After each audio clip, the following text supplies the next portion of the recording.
Let's reconnect.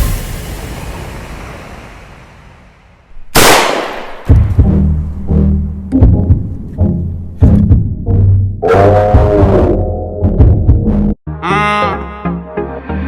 don't know what it's like living in the ghetto. Big place, but it feels so little. Where there ain't no trophies or good medals. Even if you deserve it, see, I wanna let you know how it happens in the ghetto. Proud not to be sauce a little late. Mama had to go high when the red late. Now We're here with Speng, Squire, and he is a known Canadian artist. And one thing that I'm very sure everyone wants to know, who is Speng Squire?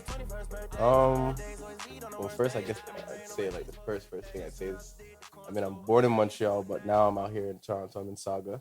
Just recently moved out here. The whole music thing, like, to tell everybody the truth, like, the music thing wasn't an option growing up. It wasn't like music was part of my family or like part of like my youth or nothing like that. It was always sports this, sports that. And it's only like later on when I turned 16, 17, 18, and I'm like, oh, let me just pick up a pen, you know? Like my favorite artist was Wheezy, you know, like off the jump. That was my first artist I took in was Lil Wayne. And then it went from Lil Wayne to like the Drakes and the J. Cole's and then the Kendricks. And that's when I picked up a pen and pad. I'm like, let me try.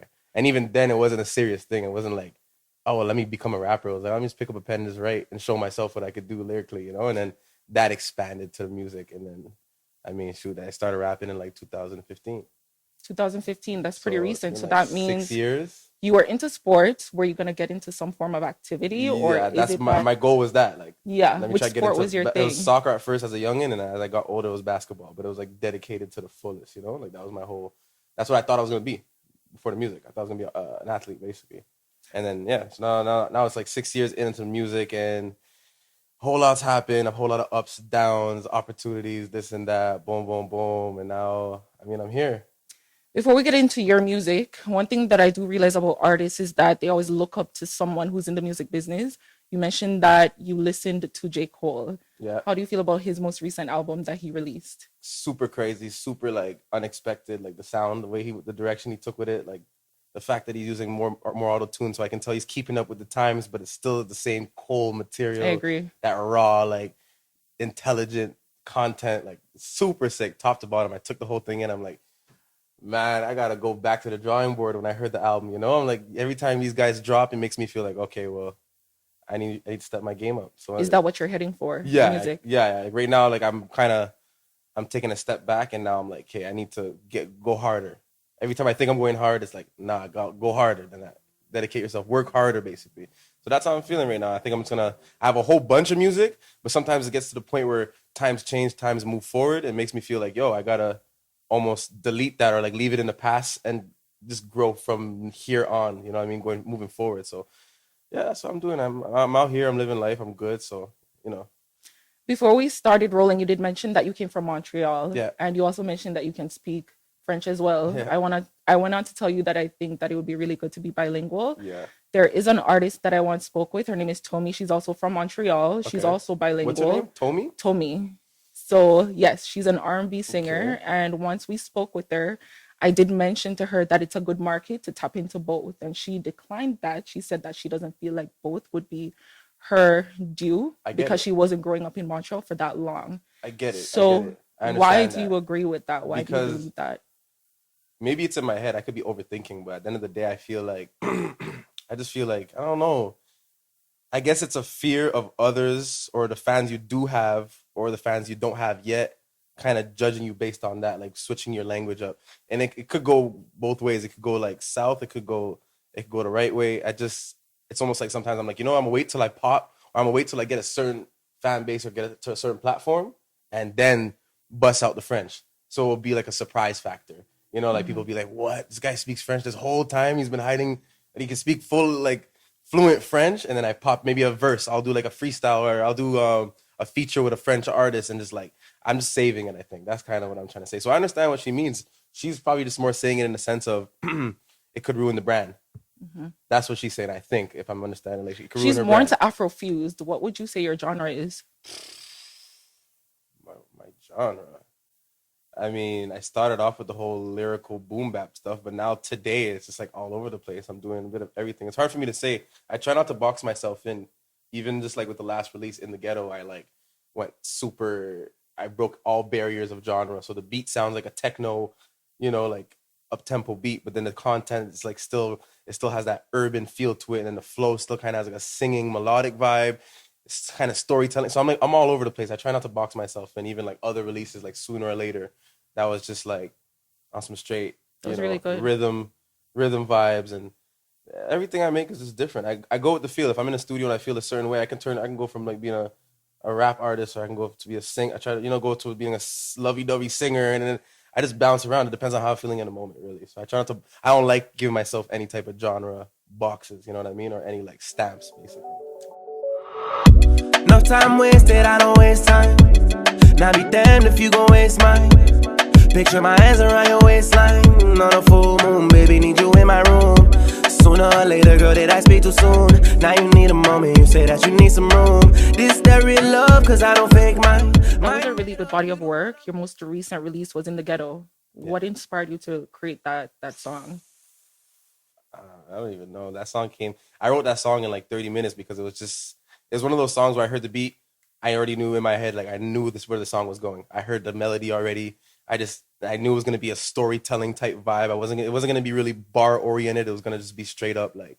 Do you really understand what it's like living in the ghetto, or was it just Personally, me, some form of creation? 100%. Like, well, what is it like growing living up? in the ghetto? I'm from a place called LaSalle in Montreal, and like the southwest area of Montreal. And I can't say I was like the most poor person, but like, it was tough. Like growing up, we didn't have much, and we lived in a regular little 4.5, 3.5 apartment. Like, you know what I'm saying? And it's not the roughest area, so I'm not gonna front, but like I definitely understand. And growing up with all my friends and the people I came up with, going from 12 years old and hitting high school, like everybody, all of us, we kind of came up in the hood. And in our hood, we always say like, oh, like this is the hood, like, you know what I mean? Regardless, and even if it's not the most gutter of the gutter, we still, like, to us, it's like it's our ghetto. That's how we feel. You know what I mean? Like, why would it be your ghetto? Because it's just like when you're young and you're like coming up and you're 13, 14, 15, 16, and especially like maybe not other people, but us, the way we grew up, we were like, causing trouble. We were outside, we were in the street, we were like, either we were getting into trouble, we were running away from trouble, or we were just always like, out and about. Give me a story on that. So you said you were giving trouble. Do you remember anything specifically that you did when you were younger and you were giving trouble? About? Yes. Little, little regular shit that everyone can relate to. Just like, if it's, just, I don't know, like, I don't want to talk about certain things. I feel like I'm just ratting myself out right now. But being in the wrong place at the wrong time, being in a car with certain people doing certain, activities, and then running away from cops. And that's where the whole running thing is. So you see at the beginning of the video, I'm running. And even if you see in the lyric video, I don't know if you saw the lyric video yet, there's a lyric video for In the Ghetto as well that I just recently released. I'm running. I want to push that concept because, like, the idea of, like, growing up, anyone can relate to, like, running either away from something, or, like, if you're running from cops or running from, you did something wrong, and I felt like I want to really push that. So, and I think it was like a relatable concept. So anyone coming up in the hood, in your hood, doesn't matter where you're from, at those ages in your teen years, like, you get it. Like, anyone can, like, anyone can vouch for that. Like, yeah, for sure, we've been running, like, so I want to push that. That's why I kind of, like, I made sure that was the beginning of the video. You don't know what it's like living in a ghetto. Big place, but it feels so little. Where there ain't no trophies or gold medals. Even if you deserve it, I see, I wanna let you know how it happens in the ghetto. Found out to be sauce a little late. Mama had to go hard when the red late. Now I remember praying harder for better days. Really gotta know all the rules in the ghetto. Renovation Tuesday, got metal if you screw them, do a drill in the rental. Toys in the whip, damn, they go Lego with the jungle. You can get lost in the ghetto. Lucky if you see your 21st birthday. Bad days always lead on the worst days. Got me praying on my knees for a better day. But you see, like, at the beginning of the video, I'm running around a corner, but like I wanted to leave it open, so I wanted everyone's imagination to kind of just like flourish. So it's like I'm running. I don't want to specifically be like I'm running from this or I'm running to this. I just want people to be like, okay, he's running. And then same thing in the lyric video. I kind of made it like very brief and not detailed. So you see me running, but you don't know what I'm running from. I wanted people's imagination to kind of just to go. And so like however you perceive it is how you see it. So that was the idea I had. So I saw your clip on Thinking Out Loud. I think it was very touching. Elaborate on that clip. That was a deep conversation. So my boys at Thinking Out Loud, shout out to my guy Satiz. They put that together maybe like a year ago. I might be mistaken. Excuse me.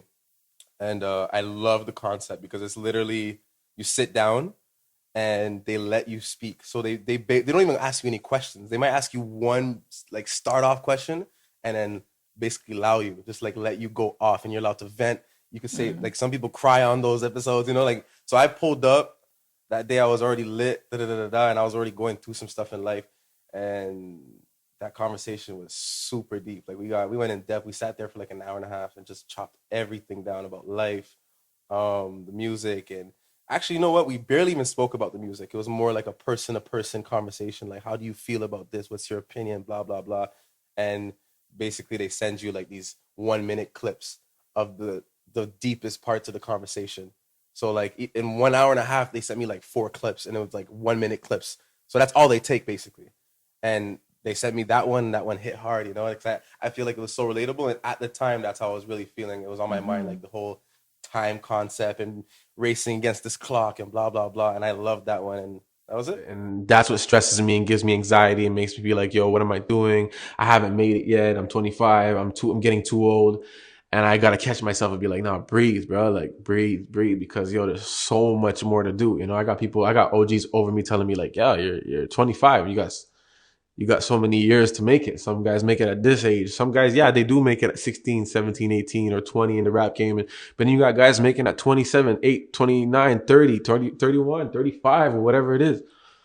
The fact that they left you with one question and you were left with your thoughts, the first thing that you thought about was music, which means you're very passionate about it. Yeah, 100%. That's all. But at the same time, it's almost like you were worrying about your future pertaining to rap. Yeah. Well, why is it that your thoughts were taking you there in that moment? Because, like, to be honest with you, the music thing for me, I put all my cards into the music. So I dropped everything. Like, I was working, I had a job, dropped out of that. I was like kind of going to school, construction school, trying to dropped out of that. And I told myself I would never, ever, ever work a job ever again in my life, like an actual 9 to 5. And I wanted to do the music, and I put all my cards into that. So to me, the music's basically like, that's the only option. I'm not trying to come up with a plan B like that, or like a fallback plan. I feel like I just want to put everything into the music, and that's pretty much all I live for. Like everything I do is somehow driven by that. You know what I'm saying? So that's pretty much it. And plus, I think I just have like a strong belief that I know if I just keep going, it's gonna happen. It's more like a matter of time, right? So it's like I could just quit tomorrow morning and be like, I don't want to do the music again. But I know for a fact if I did that later on in life, I'd look back and be like, yo, man, why did I quit then? Maybe if I would have just pushed a little bit more, I would have made it. So I wouldn't be able to live with myself. So that's why I'm just like, this is it for me. I believe that everything is based on consistency in music. Do you believe that you have been releasing songs very often? Yeah. Do you believe I think honestly in Montreal, like so if we're talking about consistency, meaning like over a span of time, putting music out without too many like dead moments or like dry moments, I think in Montreal I'm one of the artists that put out the most consistent amount of music. So every single year, album, single, video, freestyle album, and I'm still going. Last year I dropped like, what was it, like 8, 9 singles in 1 year. People don't do that. Even like artists in general, I know they don't do that. They're not working like that. So if we're talking about consistency, I think I'm one of the most consistent in my city. And now I'm trying to bring that over here, where it's like now I'm out here. I want to make noise and I want to be consistent. I want people to be like, wow, this guy, I see him everywhere. So that's just really what it is. I think the music, like you said, is like the consistency is the most important thing. It's like you can have the quality and all that, yes, but like if you're consistent, the fans will come. You know, they will be there. And plus, the market is hungry. You know what I mean? People are hungry. They want music. And plus our attention span is so damn short. It's like, yo, you better put out a song in a month or two after that last release, because they're going to forget you. They'll forget about you real quick. And I've been there. I've seen that. There was times where I went through dark times. I wasn't putting out music for a little bit, and I lost fans. I had to like work my way back up. That's what 2020 was about, was working my way back up, because I had disappeared for just a little bit. And now, like, I'm back. I be with my crew, nigga, you ain't gang with it at all. With all the shit we do, boy, you just can't hang with us at all. Now I don't miss a lose. How the fuck you think I came as far? Now ain't in it for the fame, shit is coming either way. Goddamn, from where I stand, I see you hating the way I am. Cressel is actually seen on, entertainment, news, and everything. What do you think about the relationship, knowing that it's public? Would you do a public relationship? Would you date someone who's in the same industry as you? What do you think about it? Sometimes I feel like those things are calculated. Mm-hmm. It's like more of like a press thing. I feel like we can never know if it's like a real, authentic, you know what I'm saying? Like I think these things could be set up, and I think in Hollywood especially, those things are really set up, like just to kind of create a buzz. So I think when we see things like that, like presses with Coily Ray, blah blah blah, blah, I don't really feed into it and I don't look into it. So I don't even really like. The truth is, I don't care really. But like, hey, would I do that in the future? I guess I don't know. I don't know. It sounds like a headache still. Why would it be a headache? Why would it be a Huh? headache to date someone in the scene? Women are She just- actually came on his song Attachments. I see. So I she heard got a it. feature. I heard it. Yeah, It's yeah. really So good. they obviously have linked up. Like, you know what I'm saying? Yeah. Like it's a connection that they have. Like, Yeah. they've linked up. Period. But man, the whole topic of like getting with like somebody in the industry and this and that, I try to stay away from those antics. You know what I mean? It's just like focus on the music. Period. Why is it that you stay away from the antics? Why do you think it comes with antics to This- date someone in the scene as well? Is it that you prefer dating someone that's away from the scene? Yeah, Do you yeah. know the chaotic moves behind it? Yeah. There's too Why many is that? headaches. People like, you know how it goes. People want to talk, and then if you guys split, it could have that's what's crazy is that the relationship itself could affect your numbers in a positive or a negative way. You know what I'm saying? Getting with somebody, especially in the industry, you could lose fans, gain fans, because now you might gain the other person's fans, and then if you guys split, they'll end up hating you, and you know what I'm saying? Like, I don't want to get into all that. And plus, me, I'm a person, like, I keep my private life private. You know what I'm saying? I don't mix my private life with the music. The music is the music. I want to be an entertainer. Yes, I want to put music out, but I don't want the whole world to know exactly, you know what I'm saying? Like, who I'm with, what I'm doing. Like, I want to split those things. And then I want peace in my life, right? I need peace. Like, I need peace. Like, I need my peace. You know, You what I'm saying? definitely need your peace, Yeah. but- So I can't be like just. It comes with a whole title and everything. So fame I doesn't wanna- come with peace. I know. When you it's- become famous, it's- peace is but no that's longer why in I the need my equation. personal life, Yes. so I can actually walk away from, let's say, fame that you're talking about, and go into my personal life and my friends, my close ones, my guys, and if I have a wife or if I have my kids or like, and I can go away and escape and be, this is my life, and then go back into the limelight. I need to have those things split. I think it's a big mistake to mix those two things. 'Cause I feel like once you do that, you can't go back. You can never have a person like, and I think we see it all the time. These big artists, these famous guys who end up going crazy. You know, it affects your mental health at that point. I'm not trying to be one of those guys. I want to be. Why do you cool. think they're going crazy? Well, I mean, shit. Too I much don't eyes even on want to them, know. too much I don't even fame? want to know. I don't want to know. That's how it is. Like, I don't even want to know why they're going. I see that and I'm like, damn, that looks embarrassing. Like, not embarrassing, but that looks like it's a whole lot. And I'm not trying to be one of those people, you know. And I'm a down to earth person. Like, I'm not a weirdo, and I'm not trying to become a weirdo. Become like, you know, too like big headed with the fame. And I always want to be. And I'm a humble person too. Like, if you get to know me one on one, I'm a humble person. I've always been humble. I'm not the type to go out there and flaunt and da. If you meet me one on one, we have a conversation. We can have a real down to earth conversation. I want to remain like that for the rest of my life.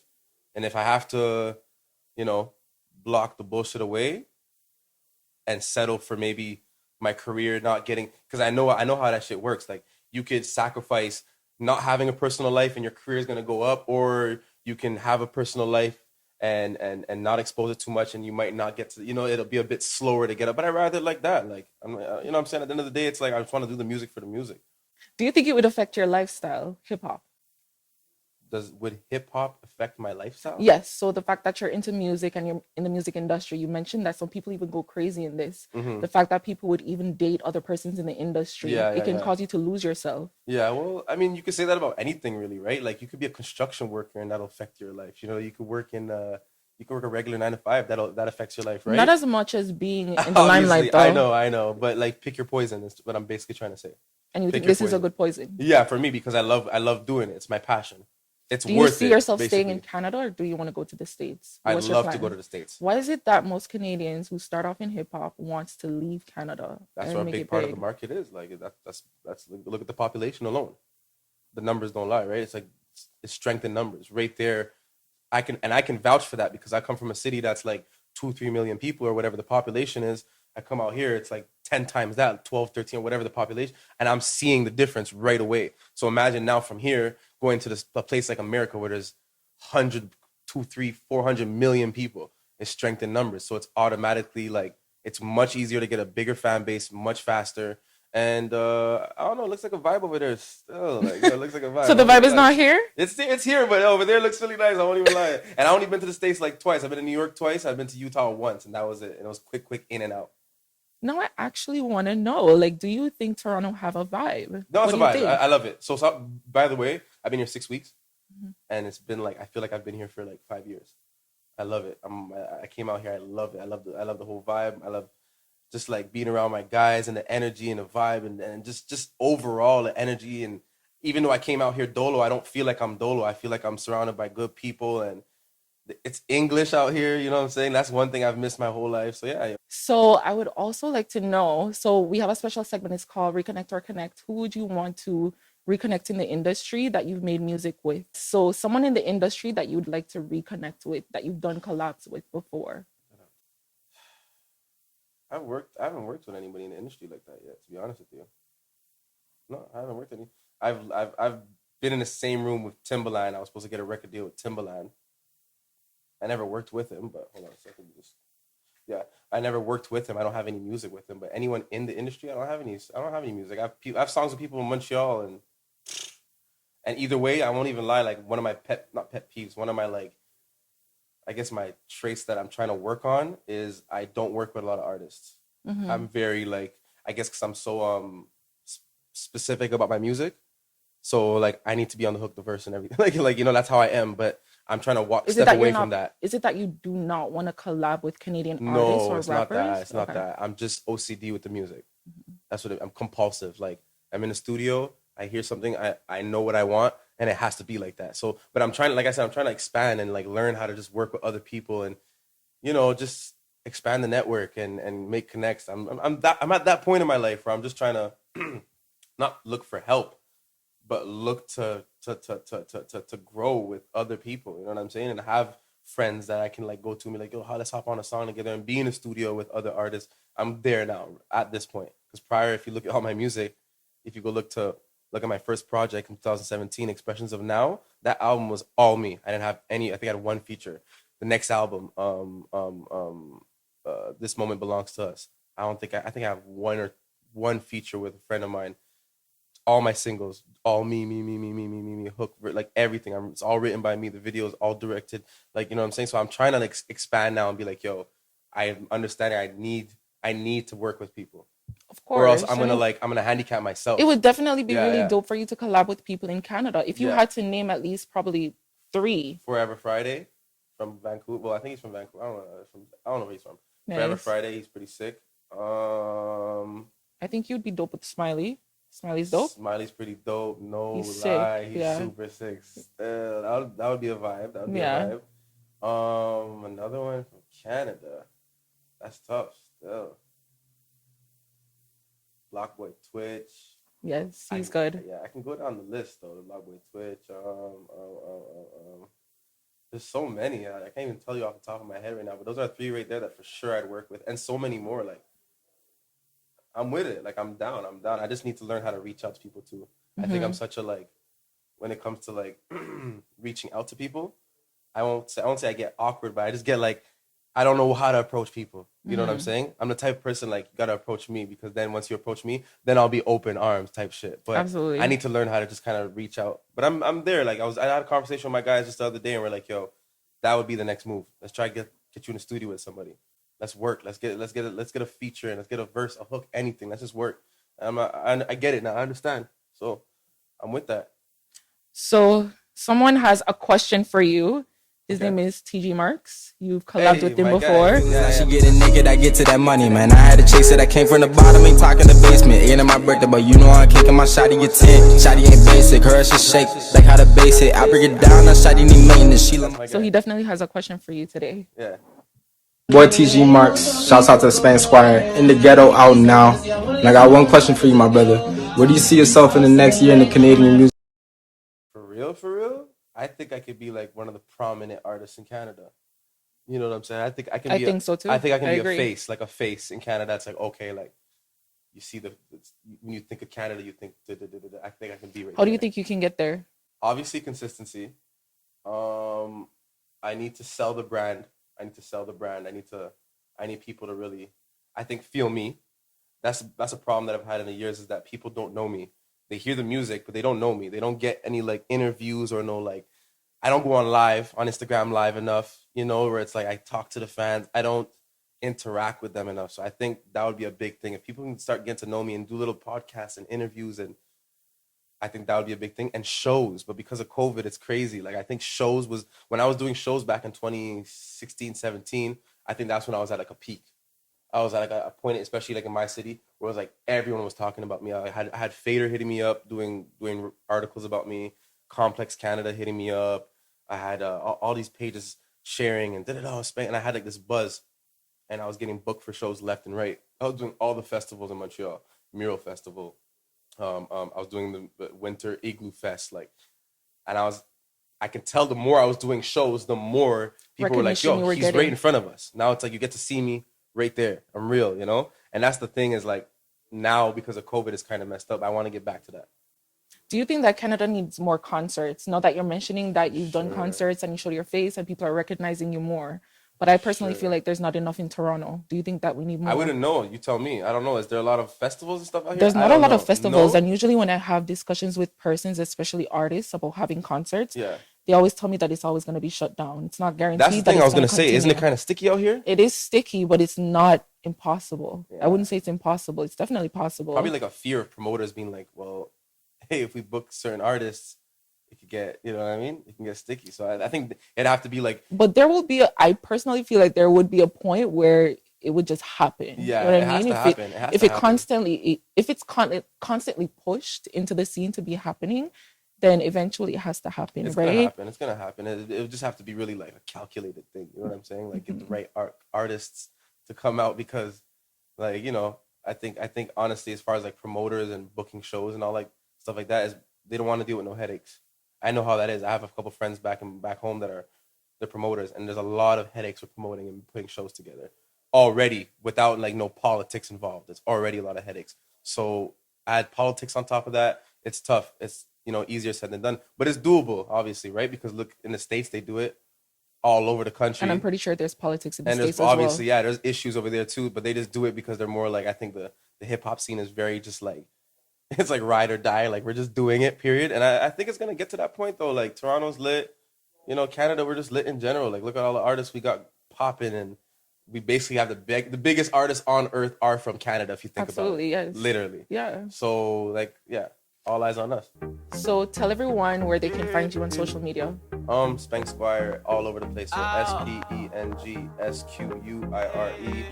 Facebook, Instagram. It doesn't matter if it's SoundCloud, Spotify, Apple Music, Google Play, all that. Everywhere. Speng Squire. And thank you for reconnecting with us.